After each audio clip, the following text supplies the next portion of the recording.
Hello friends, welcome back to the nursing knowledge. आज के इस लेक्चर में हम डिस्कस करने वाले हैं सेरिब्रल वैस्कुलर एक्सीडेंट।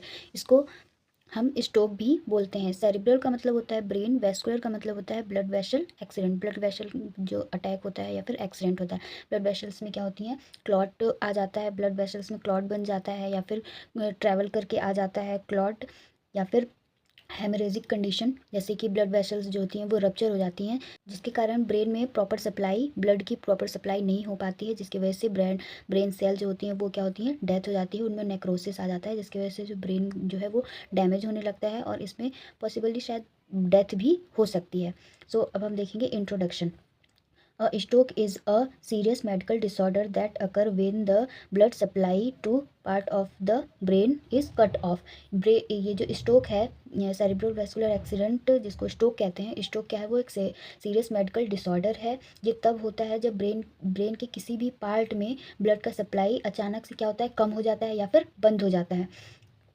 किसकी वजह से, कोई भी क्लॉट बन गया है या फिर हेमरेजिक कंडीशन हो गई है या फिर आर्थ्रोस्क्लेरोसिस वगैरह जो होते हैं, उसकी वजह से क्या होता है, ब्रेन में ब्लड सप्लाई जो है वो क्या होती है, अचानक से बंद हो जाती है, कट ऑफ हो जाती है, जिसके कारण ब्रेन सेल जो होते हैं वो उनकी डेथ हो जाती है। Like other organs in body, brain also need the oxygen and nutrients provided by blood to function properly. If the supply of blood is stopped, brain cell begin is die. This can lead to brain damage and possibly death.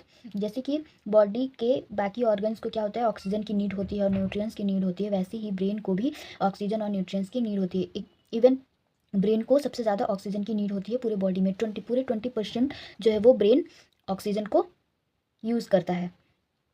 तो जैसे कि क्या होता है, ये जो supply होती है ऑक्सीजन और न्यूट्रिएंट्स जो होता है वो किसके थ्रू प्रोवाइड होता है, ब्लड के थ्रू प्रोवाइड की जाती है ब्रेन को, जिसकी वजह से वो क्या होता है, जो ब्रेन होता है फंक्शन प्रॉपरली करता है। अगर जो सप्लाई है वो ब्लड की स्टॉप हो जाए, बंद हो जाए, तो क्या होगा, इसके जिसके कारण क्या होगा, जब ये सप्लाई बंद हो जाएगी उसके कारण क्या होगा, जो ब्रेन सेल हैं वो क्या होंगे, डाई होना स्टार्ट हो जाएंगी, उनकी डेथ होना स्टार्ट हो जाएगी। और ये जब ये डेथ हो जाएंगी तो उनमें क्या होगा, नेक्रोसिस हो जाएगा। नेक्रोसिस होने के कारण ये क्या लीड करेगा, ब्रेन डैमेज हो जाएगा या फिर पॉसिबली पेशेंट की डेथ भी हो सकती है। Now we will discuss the definition of a cerebrovascular accident. Mm, Stroke is an infraction, death of a specific portion of brain due to interruption of blood flow that result to neurological deficit or loss of brain function. Definition का क्या मतलब है, stroke का क्या मतलब है कि stroke brain के किसी भी स्पेसिफिक पार्ट में इन्फ्रैक्शन हो जाना, सेल की डेथ हो जाना। इन्फ्रैक्शन का मतलब होता है सेल का डेथ होना, नेक्रोसिस बन जाना, उसको क्या कहते हैं, इन्फ्रैक्शन। तो इसमें क्या होता है, स्ट्रोक में स्पेसिफिक पार्ट, किसी भी ब्रेन का कोई भी स्पेसिफिक पार्ट, जैसे कि ये पार्ट हो गया, इसमें क्या होता है, ब्रेन का जो ब्लड सप्लाई होती है वो क्या होती है, इंटरप्ट हो जाती है। जैसे कि यहाँ पे कोई क्लॉट बन गया, जिसकी वजह से जो ब्रेन की जो ब्लड सप्लाई है वो क्या होगी, इंटरप्ट हो गई। इंटरप्ट होने की वजह से क्या होता है, यहाँ पे प्रॉपर ब्लड सप्लाई नहीं मिल पाती है ब्रेन को, जिसकी वजह से न्यूरोलॉजिकल डेफिसिट हो जाता है या फिर ब्रेन का फंक्शन क्या होता है, लॉस हो जाता है। आई होप कि आपको डेफिनेशन समझ में आ गई होगी। अब हम बात करेंगे टाइप्स की। ये मेनली 5 टाइप के होते हैं, जिसमें कि जो इंपॉर्टेंट होता है वो इस्चेमिक स्ट्रोक और हेमरेजिक स्ट्रोक जो होते हैं वो कॉमन होते हैं। इस्चेमिक स्ट्रोक जो होता है वो 85% केसेज में इस्चेमिक स्ट्रोक ही पाया जाता है। ये किसके द्वारा कॉज होता है, caused by obstruction of a cerebral artery lead to reduce oxygen supply and death. ये सबसे कॉमन टाइप होता है इस्चेमिक स्ट्रोक। इसमें क्या होता है, सेरिब्रल आर्टरी होती है जिसमें कि ब्लॉकेज आ जाती है। जैसे कि ये सेरिब्रल आर्टरी या फिर कोई भी आर्टरी हो सकती है जो कि ब्रेन को ब्रेन को ब्लड सप्लाई कर रही है, उसमें क्या होता है, ऑब्स्ट्रक्शन आ जाना, जिसकी वजह से क्या होती है, ऑक्सीजन प्रॉपर सप्लाई नहीं हो पाती ऑक्सीजन की, जिसकी वजह से टिश्यू की डेथ होने लगती है, सेल की डेथ होने लगती है और ब्रेन को सडन लॉस हो जाता है ब्रेन फंक्शन। ना इसके सब टाइप्स हैं, थ्रोम्बोटिक स्ट्रोक और इम्बोलिटिक स्ट्रोक। थ्रोम्बोटिक स्ट्रोक में क्या होता है, due to blood clot, thrombus formation in cerebral artery that already has deposit arthrosclerosis, fat deposit. इसमें क्या होता है, थ्रोम्बोटिक स्ट्रोक का मतलब क्या होता है, इसमें ब्लड क्लॉट, जैसे थ्रोम्बस जो होते हैं वो उनका फॉर्मेशन हो जाता है सेरिब्रल आर्टरी में। जो ब्रेन की जो आर्टरी होती है, ब्रेन की आर्टरी में क्या होता है, जो ब्लड क्लॉट है, थ्रोम्बस है, वो क्या होता है, उनका फॉर्मेशन हो जाता है, उनमें फॉर्मेशन हो जाता है, जैसे आर्थ्रोस्क्लेरोसिस में क्या होता है, फैट डिपोजिशन। जो आर्टरी होती हैं, जो सेरिब्रल आर्टरी होती है उनमें क्या होता है, फैट का डिपोजिशन हो जाता है, ये फैट बन जाता है। फैट का डिपोजिशन होने की वजह से क्या होता है, जो ब्लड जो ट्रैवल कर रहा होता है ब्रेन में जाने के लिए, उनमें क्या होता है, इंटरप्शन हो जाता है और उनमें क्या होता है, ऑब्स्ट्रक्शन कॉज कर देता है। ये जो आर्थरोस्क्लेरोसिस है उसकी वजह से ऑब्स्ट्रक्शन कॉज हो जाता है और ये ब्रेन को प्रॉपर ब्लड सप्लाई नहीं हो पाती है, जिसकी वजह से ये क्या होता है, थ्रोम्बोटिक स्ट्रोक कॉज हो जाता है। नेक्स्ट है इम्बोलिटिक स्ट्रोक। इम्बोलिटिक स्ट्रोक का मतलब क्या होता है, ड्यू टू इम्बोलस क्लॉट और fat deposition travelling from another part, example heart. इसमें क्या था कि इसमें जो ब्लड वेसल्स हैं थ्रोम्बोटिक स्ट्रोक में, ब्लड वेसल्स में जो जो सेरेब्रल आर्टरी है उसी में क्या होता था, फैट डिपोजिशन वहीं पे फॉर्मेशन हो रहा था। बट इम्बोलिटिक स्ट्रोक में क्या होता है, जो इम्बोलस होता है, जो क्लॉट होता है, वो कहीं अनदर पार्ट से ट्रैवल करके आता है। जैसे कि हार्ट हो गया, हार्ट से वो क्या होता है, वो जो क्लॉट है वो ट्रैवल करके आता है और ट्रैवल करने के बाद यहाँ पे ऐसे फंस जाता है ब्लड वेसल्स में। तो ब्लड वेसल्स में जब ये क्लॉट फंस जाता है, जिसकी वजह से क्या होता है, इम्बोलिटिक स्ट्रोक हो जाता है और ब्रेन को प्रॉपर ब्लड सप्लाई नहीं हो पाती है, जिसकी वजह से ब्रेन डेथ हो जाती है, ब्रेन का फंक्शन जो है वो लॉस हो जाता है। इसके अब हम कॉजेज देखेंगे। कॉजेज क्या है, आर्थरोस्क्लेरोसिस पहले ही बताया कि फैट डिपोजिशन हो जाता है। हार्ट अटैक जो है वो हार्ट अटैक एक कॉज है जिसकी वजह से स्ट्रोक कॉज होता है। आर्टेरियल फिब्रिलेशन, आर्टेरियल फिब्रिलेशन का मतलब क्या होता है, इरेगुलर कॉन्ट्रैक्शन ऑफ आर्ट्रिया। अगर ये जो आर्ट्रिया है, एट्रियम है, जिसका क्या होता है, वो इरेगुलर कॉन्ट्रैक्शन होता है, वो कभी कभी बहुत मतलब इरेगुलर रिदम से वो कॉन्ट्रैक्ट करता है। इरेगुलर रिदम से वो जब वो कॉन्ट्रैक्ट करेगा तो क्या होगा, यहाँ पे जो ब्लड है वो रह जाएगा, जो हार्ट में जो ब्लड है वो क्या होगा, वो रह जाएगा, जिसकी वजह से क्या होगा, यहाँ पे ये क्लॉट बन जाएगा। और फिर ये जब ये क्लॉट बन जाएगा तो ये जब ये ट्रैवल करेगा, तो ट्रैवल करने की वजह से जो ये क्लॉट है वो ट्रैवल करेगा, तो फिर इसकी वजह से क्या होगा, इम्बोलिटिक स्ट्रोक हो सकता है। इम्बोलिटिक स्ट्रोक कॉज हो सकता है। हाई कोलेस्ट्रॉल, हाई कोलेस्ट्रॉल की वजह से क्या होगा, आर्थरोस्क्लेरोसिस। अगर हाई कोलेस्ट्रॉल है तो वो फैट डिपोजिशन का वर्क कर सकता है, जिसकी वजह से स्ट्रोक कॉज हो सकता है। नेक्स्ट है हेमोरेजिक स्ट्रोक। हेमोरेजिक स्ट्रोक क्या है, it result from damage of brain cells due to haemorrhage. Haemorrhage की वजह से क्या होता है, जो ब्लड वेसल्स होती हैं उनमें हेमरेज हो जाता है। जैसे कि ये ब्लड वेसल्स है, इनमें क्या हो गया है, ये हेमरेज हो गया है। हेमरेज की वजह से जो ब्लीडिंग है वो क्या हो गई है, वो ब्रेन के पार्ट्स में आ गई है, ब्रेन के पार्ट्स में ब्लीड हो चुकी है, जिसकी वजह से क्या होगा, ये प्रेशर को कॉज करेगी। प्रेशर जब जैसे कि ये ब्लीड आउट हो गया है, तो ब्लीड आउट होने की वजह से क्या पे क्या होगा, यहाँ पे ब्रेन में प्रेशर होगा। इसका जो ICP है, इंट्राक्रैनियल प्रेशर, वो क्या होगा, इंक्रीज होगा, जिसकी वजह से जो ऑक्सीजन है वो प्रॉपर सप्लाई नहीं हो पाएगी और यहाँ पे क्या होगा, टिश्यू की डेथ हो जाएगी, ब्रेन सेल जो है वो उनका डेथ हो जाएगा। इनके कॉजेज़ क्या हैं, इनके कॉजेज़ हैं एबनॉर्मल ब्लड वेसल्स। यही एबनॉर्मल ब्लड वेसल, जैसे कि इनका ब्लड वेसल्स एबनॉर्मल हैं, जिसकी वजह से क्या होगा, वो ब्लीड आउट हो जाएंगी और कॉज करेंगी हेमरेजिक स्ट्रोक को। Hypertension, hypertension long term hypertension है, जिसकी वजह से क्या होगा, प्रॉपर वो ट्रीटमेंट पेशेंट जो है वो प्रॉपर ट्रीटमेंट नहीं ले रहा है, जिसकी वजह से क्या होंगी, जो ब्लड वेसल्स है वो वीक हो जाएंगी, उन पर ज़्यादा प्रेशर पड़ता है, जिसकी वजह से जो ब्लड वेसल्स होती हैं वो वीक हो जाती हैं और हेमरेजिक स्ट्रोक को कॉज करती हैं। Use of cocaine, use of cocaine की वजह से क्या होता है, हेमरेजिक स्ट्रोक कॉज होता है। इंजुरी, ब्रेन में इंजुरी होने की वजह से भी क्या होता है, ब्लड वेसल्स जो है वो क्या हो सकती हैं, रप्चर हो सकती हैं, जिसकी वजह से हेमरेजिक स्ट्रोक कॉज हो सकता है। थर्ड वन है ट्रांजिएंट इस्चेमिक अटैक, इसको TIA या फिर मिनी स्ट्रोक बोलते हैं।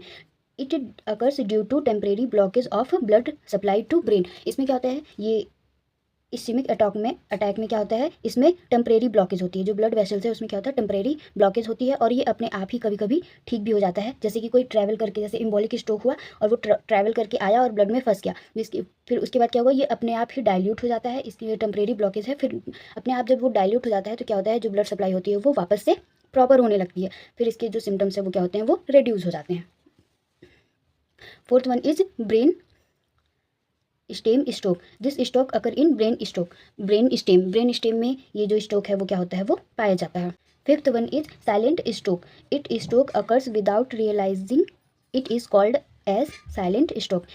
ये जो स्ट्रोक होता है वो इसमें रियलाइजिंग नहीं होता है, इसमें रियलाइजिंग नहीं पाया जाता है, इसको क्या कहते हैं, साइलेंट स्ट्रोक। इसके जो रिस्क फैक्टर है, now we will discuss the risk factors of stroke. Hypertension की वजह से, हाइपरटेंशन जिन पेशेंट को होता है उनको क्या होता है, रिस्क रहता है स्ट्रोक का। कार्डियोवैस्कुलर डिजीज़ भी जो है वो कॉज कर सकती हैं सेरिब्रल वैस्कुलर एक्सीडेंट्स को। डायबिटीज़ मेलाइटिस की वजह से क्या होता है, जो ब्लड होता है वो थिक हो जाता है, गाढ़ा हो जाता है, जिसकी वजह से स्ट्रोक का रिस्क होता है। Meningitis, stress after 40 year of age, after 40 year age जो होते हैं वो रिस्क बढ़ जाता है स्ट्रोक के लिए।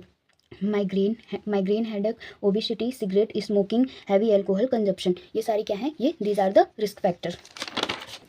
Now we will discuss the pathophysiology. Due to causes, causes में क्या है, थ्रोम्बोसिस और इम्बोलिज्म। थ्रोम्बोसिस जैसे कि फैट डिपोजिशन हो गया है ब्लड वेसल्स में, या फिर इम्बोलिज्म या ट्रैवल करके ब्लड क्लॉट जो है वो आ गया है, उसकी वजह से क्या होता है, पार्शियल और कंप्लीट ऑब्स्ट्रक्शन इन सेरिब्रल ब्लड फ्लो। मतलब जो ये ड्यू टू कॉज थ्रोम्बोसिस और इम्बोलिज्म जब हो जाता है, या फिर थ्रोम्बोसिस हो गया या फिर इम्बोलिज्म, उसके केस में क्या होता है, जब ये हो जाएगा तो क्या होगा, पार्शियल या फिर कंप्लीट ऑब्स्ट्रक्शन हो जाएगा। इसमें क्या होगा, पार्शियल होगा या फिर कंप्लीट ऑब्स्ट्रक्शन हो जाएगा सेरिब्रल ब्लड फ्लो में। फिर इसकी वजह से जो ब्लड फ्लो है वो प्रॉपर नहीं हो पाएगा। इसकी वजह से क्या होगा, जो ब्रेन सेल हैं उनमें प्रॉपर ऑक्सीजन सप्लाई नहीं हो पाएगी और इस्कीमिया कॉज हो जाएगा। जब इस्कीमिया हो जाएगा, इस्कीमिया होने के बाद क्या होगा, necrosis in affected part of the brain. Ischaemia होने के बाद उसमें क्या होगी, नेक्रोसिस हो जाएगी। नेक्रोसिस जो है वो क्या करेगी, अफेक्ट करेगी पार्ट ऑफ द ब्रेन। जिस पार्ट में होगा उसको क्या करेगी, वो अफेक्ट करेगी, नेक्रोसिस फॉर्मेशन हो जाएगा। जब नेक्रोसिस फॉर्मेशन हो जाएगा तो ब्रेन सेल टिश्यू डिसफंक्शन, वहाँ के जो ब्रेन सेल हैं, जो भी टिश्यू हैं, वो क्या होंगे, डिसफंक्शन हो जाएंगे, वो प्रॉपर फंक्शन नहीं करेंगे। प्रॉपर फंक्शन नहीं करेंगे तो न्यूरोलॉजिकल डेफिशिट हो जाएगी, और जो क्लिनिकल मैनिफेस्टेशन है वो क्या होंगे, अपीयर हो जाएंगे। Now we will discuss the clinical manifestation. सबसे पहले क्या है, hemiplegia, paralysis of one side of the body. Hemiplegia का मतलब क्या होता है, पैरालिसिस हो जाता है one side of the body. Hemi anaesthesia and absence of sensation in one part of the body. Quadriplegia, paralysis of four limbs. Apraxia, inability to perform purposeful movement.